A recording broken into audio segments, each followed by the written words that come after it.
So ఇప్పుడు అంటే ఇంకొక విషయం, ఇప్పుడు అంటే లైక్ డబ్బింగ్ సీరియల్స్ వల్ల ఆర్టిస్టులకి ఎఫెక్ట్ పడుతుందని మీరు ఉద్యోగం చేస్తారు, ప్రతి ఒక్కరూ మీకు సపోర్ట్ చేశారు. ఎందుకంటే ప్రతి ఒక్కరికి మీరు ఒక వాళ్ళ జీవితాన్ని నిలబెట్టారు. సో ఇప్పుడు ఆర్టిస్టుల విషయంలో చూస్తే లైక్ సినిమాలో చూస్తే హీరోయిన్స్ అంటే వేరే భాష నుంచి తీసుకొస్తారు, బట్ టీవీలో హీరోయిన్లు కూడా వేరే భాష నుంచి వస్తున్నాయి. ఆల్మోస్ట్ చాలా అదే బాధ ఉంది, అదే చెప్తున్నాము, ప్రొడ్యూసర్స్కి అదే పెట్టి చెప్పాము, ఛానల్స్లో లెటర్స్ ఇచ్చాము.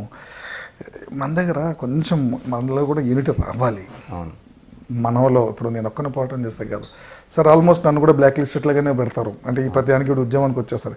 ఎందుకంటే నాకు పోలీస్ హరాస్మెంట్ చేస్తే ఒకరోజు వెళ్ళి పోలీస్ స్టేషన్ ముందు ధర్నా చేశాను. నార్సింగి పోలీస్ స్టేషన్లో వాడు కెమెరా లోపల షూటింగ్ చేస్తుంటే లాక్కెళ్తూ రిక్వెస్ట్ కూడా చేశాను.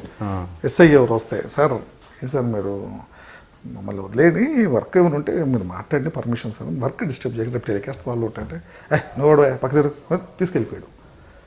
అట్లా మొత్తం ఆ చుట్టుపక్కల 4 షూటింగ్ చేస్తాను, అందరిని తీసుకెళ్ళి మొత్తం మీడియా పిలిపించి అక్కడ నేను ధర్నా చేశాను. చేస్తే అప్పుడు వాళ్ళు మీడియా ముందు పడకుండా ఇన్సిడెంట్స్ అయితే అండి పర్మిషన్ వాళ్ళు పక్కన వాళ్ళు కంప్లైంట్ ఇచ్చారు, వీళ్ళు కంప్లైంట్ ఇచ్చారు అని చెప్పుకుంటూ కూర్చున్నారు. ఏదో ఒకటి సాగు చెప్తారు, వాళ్ళకి డబ్బులు కావాలి, అలా ఇబ్బందులు అవుతున్నాయి. అదే కాకుండా ఈ డబ్బింగ్ సీరియల్స్ వల్ల కూడా మనం ఇప్పుడు అదే అంటున్నారు. మొన్న ఈ మధ్య ఎవరు నాగార్జున గారు ఎక్కడ అన్నారట, ఈ హైదరాబాద్లో షూటింగ్ చేయకుండా ఈ అబ్రాడ్లో పోయి చేయడం మంచిది, ఇక పర్మిషన్స్ ప్రాబ్లం ఉండవు కదా అని. నిజమే అనిపిస్తుంది ఒక్కొక్కసారి. మేము మలేషియాలో ఒక సీరియల్ చేసి వస్తే చేసింగ్ షాటు సెంటర్లో పర్మిషన్ లేదు, రన్నింగ్ చేస్తూ నన్ను చేస్తుంటారు. నేను పోలీసులు 2 కానిస్టేబుల్ వాళ్ళు బైక్ మీద వెళ్తుంటే చూస్తూ ఆగిపోయి అంటే డైరెక్టర్ కెమెరా ఫాలో అవుతుంది, కట్ అంటే పోలీసులు కాదు వాళ్ళు కమా అంటే అంటిల్నెస్ పక్కనోడికి డిస్టర్బ్ చేయకుండా మీరు ఏమైనా చేయండి. వాళ్ళు టూరిజం, ఇప్పుడు వాళ్ళకి టూరిజము, మనం వెళ్ళి వర్క్ చేసుకోవటం, వాళ్ళకి రెవెన్యూ వస్తుందని వాళ్ళు చూడు ఎంత ఇదిగా ఉన్నారో. కానిస్టేబుల్స్ వాళ్ళు మన దగ్గరేమో అసలు కెమెరా కనిపిస్తేనే ఆపేస్తారు వాడు. ఫస్ట్ ఏంటి అసలు ఏంటి ఒక క్రిమినల్స్ని చూసినట్టు చూస్తారు. అదేంటో క్రిమినల్ కాదు కదా, మనం తెలుసు మనం ఆర్టిస్టులము లేకుంటే మన టెక్నీషియన్స్ ఈ ఫీల్డ్స్ మనం దొంగలం కాదు, క్రిమినల్స్ కాదు. క్రిమినల్స్తో మాట్లాడతారు వాళ్ళు. బయట షూట్ చేయాలంటే భయపడుతూ ఆర్టిస్ట్ టేక్ తొందర చేయడి అని చాలా ఇది ఉంది. డబ్బింగ్ సీల్స్కి వచ్చేసాక అందుకని డబ్బింగ్ సీల్స్లో కూడా వర్క్ ఇప్పుడు కొంచెం పెరిగింది ఇదివరకన్నా. ఆ డబ్బింగ్ సీల్స్ వల్ల కూడా మనం చేయడం కాబట్టే లోకల్గా ఇప్పుడు మనకు క్రియేటివ్ హెడ్స్ కానివ్వండి లేకుంటే ఛానల్స్ వాళ్ళు కానీ లోకల్గా ఎంకరేజ్ చేయండి, లోకల్ చేయగలుగుతారని వాళ్ళు కూడా కొంచెం ముందుకు వచ్చారు. ఇంకా రాను మనం కూడా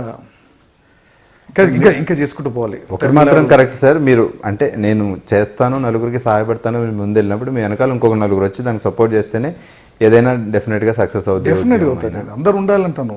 ఇప్పుడు ఒక్కరితో కాదు కదా, 10 మంది ఉంటే మనం ఏదైనా సాధించగలుగుతాం. ఇప్పుడు మీరు కర్ణాటకలోకి వెళ్తే మీరు బయట వాడిని ఎవరిని ఎంటర్ అవనివరే, ఒక ప్రొడ్యూసర్ ఎంటర్ అవనివ్వరు, ఒక టెక్నీషియన్ ఒక ఆర్టిస్ట్ని, బయట సేల్స్ ఏవి ఉండవే. బట్ వాళ్ళు మాత్రం వచ్చి ఇక్కడ హ్యాపీగా ఇప్పుడు మీకు ఏ ఛానల్లో చూసినా కూడా బయట ఆర్టిస్టులు ఉన్నారు, క్యారెక్టర్ ఆర్టిస్టులు, సినిమాలో క్యారెక్టర్ ఆర్టిస్టులు వచ్చేసినారు. కొంతమంది పెద్దవాళ్ళు ఏమంటారంటే సినిమాలు కూడా మనం ఇక్కడ డబ్బింగ్ల మీద దాని మీద కూడా చేస్తే మా సినిమాలు కూడా అక్కడ రిలీజ్ అవ్వవు. కొంతమంది పెద్దవాళ్ళ సినిమాలు అక్కడ రిలీజ్ అవుతున్నాయి, మలయాళంలోను తమిళ్లో. వాళ్ళు కూడా కొంచెం అడ్డం చేశారు అప్పుడు. సో ఈ సర్కమ్స్టాన్సెస్ అన్నిటి వల్ల డెఫినెట్గా టీవీలో అంటే ఎంత హిట్ సీరియల్ చేసినా కూడా మీకు కంటిన్యూ వస్తాను లేదు. సినిమా అంటే 5 సంవత్సరాలు మీరు కష్టపడి 6వ సంవత్సరంలో మీకు మంచి హిట్ సినిమా వస్తే మీకు 10 సినిమాలు వస్తాయి, డబ్బులు సంపాదించుకుంటారు. 1-2 లేదంటే పోనీ హీరో తర్వాత క్యారెక్టర్ ఆర్టిస్ట్ ఫాదర్ ఏదో చేసుకుంటూ వెళ్తారు. టీవీలో ఏది మీకు ఉండదు కదా. దాంతో ఎంత సూపర్ హిట్ సీరియల్ చేసినా కూడా మీకు కంటిన్యూ వర్క్ ఉంటుంది మాత్రం ఎక్కడ లేదు. అదొక్కటే చాలా.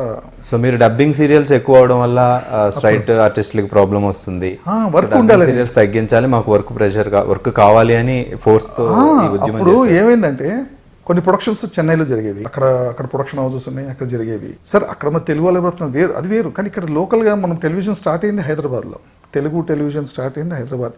23rd October 1977 first Telugu channel మన దూరదర్శన్.